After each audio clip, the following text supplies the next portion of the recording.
Selamat siang, bertemu lagi dengan Miss Aldina. Jadi hari ini kita akan membahas materi mengenai relief dasar laut.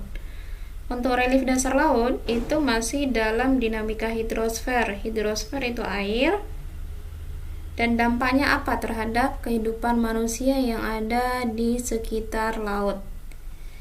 Oke, relief dasar laut. Relief dasar laut itu apa sih? Relief artinya tinggi rendahnya permukaan bumi. Nah, kalau relief dasar laut berarti tinggi rendahnya permukaan bumi yang ada di dasar laut.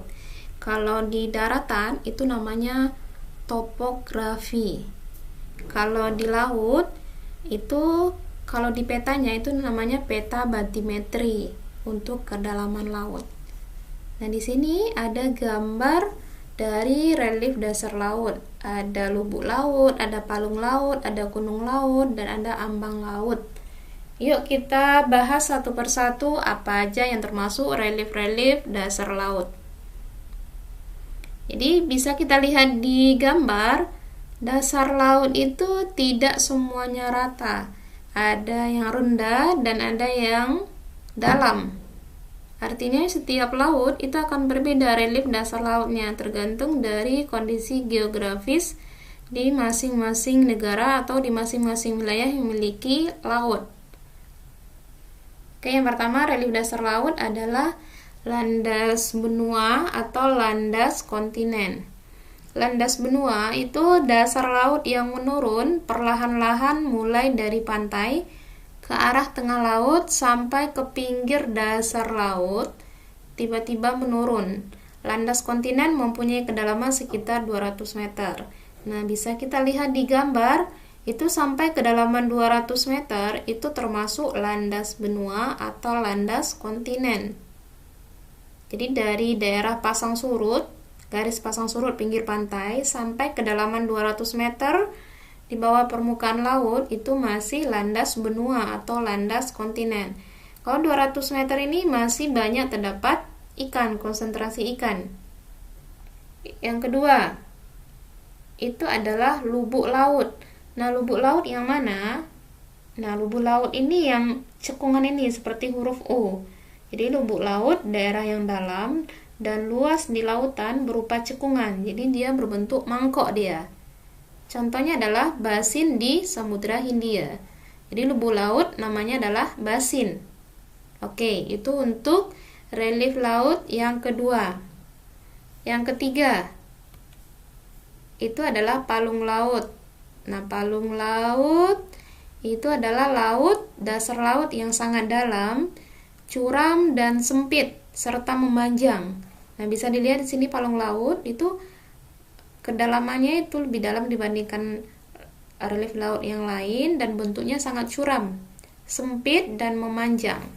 Nah, ini kita bisa lihat di gambar. Kenapa bisa ada palung laut di beberapa laut di permukaan bumi? Itu karena terbentuk dari adanya gerak lipatan kulit bumi, atau adanya patahan di laut, atau adanya pertemuan lempeng, baik itu lempeng benua ataupun lempeng samudra, sehingga terbentuklah palung laut, terutama untuk gerakan lempeng konvergen. Contohnya apa? Di Indonesia itu ada palung laut Banda, kedalamannya 7.440 meter atau lebih dari 7 kilo. Nah, kalau di dunia, di permukaan bumi yang paling dalam adalah palung Mariana di Samudra Pasifik yang kedalamannya mencapai lebih dari 10 kilo. Nah, palung Mariana ini kalau dibalikkan Gunung Everest lebih dalam lagi palung Mariana. Itu untuk informasinya saja. Yang keempat, punggung laut. Punggung laut yang mana? Yang ini nih. Ini. Seperti bukit di dalam laut. Jadi punggung laut itu adalah dasar laut yang menjulang ke atas sebagai pegunungan di laut. Kalau di daratan itu bisa kita sebut sebagai bukit, tapi kalau di dasar laut itu disebut sebagai pegunungan. Contohnya apa? Itu di Pulau Sumatera ada punggung laut, Pulau Jawa ada, Pulau Selatan, Pulau Sumba ada. Nah, jadi punggung laut itu biasanya terdapat di laut-laut yang dalam. Itu untuk relief yang keempat, punggung laut. Yang kelima itu gunung laut. Nah, gunung laut berarti gunung bisa terdapat di laut, nggak hanya di darat saja ya, tapi ada gunung yang bisa terdapat di laut. Karena bisa ada gunung di laut, berarti adanya dapur magma di dasar laut, seperti gambar ini.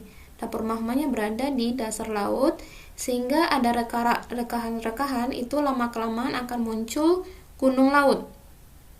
Yang gunung laut berarti adanya aktivitas gunung api atau vulkanisme di laut ini.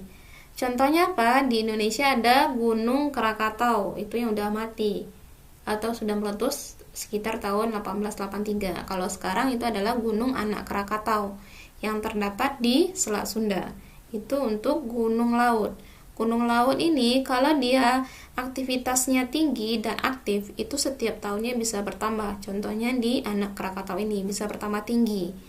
Atau di tempat lain, bisa di Hawaii, bisa di Jepang, itu juga terdapat juga gunung laut di sekitar lautnya. Oke, demikian pembahasan Miss mengenai relief dasar laut. Tadi ada relief landas benua atau landas kontinen, ada basin, ada punggung, ada palung, dan ada gunung laut. Jadi intinya relief yang ada di dasar laut itu hampir sama dengan relief yang ada di darat. Jadi tidak semua laut itu rata, ada tinggi rendahnya juga. Itu untuk relief. Nah, sekian penjelasan Miss mengenai zona laut. Silakan tonton untuk video penjelasan materi atau video pembahasan soal. Demikian, terima kasih.